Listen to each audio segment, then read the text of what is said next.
Hello बच्चों, let's understand the question first.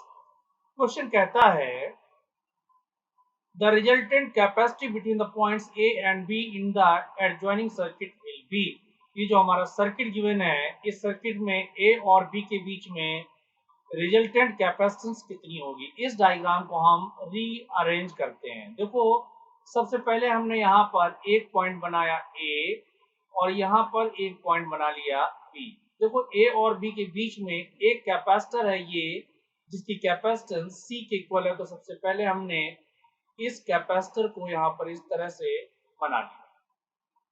अब देखो, ए और बी के बीच में एक ब्रांच ये वाली है जिसमें दो कैपेसिटर लगे हुए हैं सी और सी सीरीज में, और वो ए बी के पैरेलल है। तो हम यहाँ पर इस तरह से दो कैपेसिटर लगा देते हैं जो सीरीज में है, और ये ब्रांच हमारी ए बी के पैरेलल है। सिमिलरली एक और ब्रांच है जिसमें दो कैपेसिटर हैं जिनकी कैपेसिटेंस सी और सी के इक्वल है। ये भी ए बी के पैरेलल है। एक ब्रांच हम और लगा देते हैं ऐसे, जिसमें दो कैपेसिटर लगे हुए हैं सीरीज में, जिनकी दोनों की कैपेसिटेंस सी और सी के इक्वल है, और एक ऊपर कैपेसिटर लगा हुआ है जिसकी कैपेसिटेंस सी के इक्वल है, ये वाला कैपेसिटर। अब इस फिगर को हम फर्दर सिंप्लीफाई करेंगे तो सिचुएशन कुछ ऐसी होगी। ये ए पॉइंट है,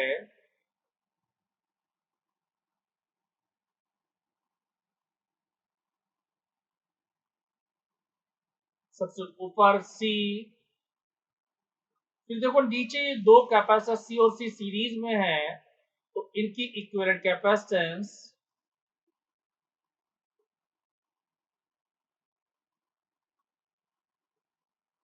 C/2 के इक्वल आएगी। ठीक इसके नीचे वाली जो ब्रांच है उसकी भी इक्विवेलेंट कैपेसिटेंस C/2 होगी, और इसके नीचे एक कैपेसिटर लगा हुआ है जिसकी कैपेसिटेंस C के इक्वल है।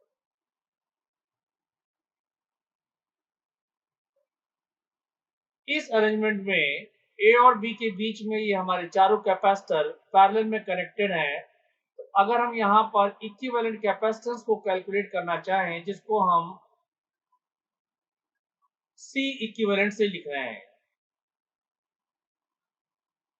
C इक्विवेलेंट, तो वो C plus C/2 plus C/2 plus C equal to 3C के होगा। यही हमारा आंसर है, जिसका करेक्ट ऑप्शन है third. Hope you understood it well. Best of luck.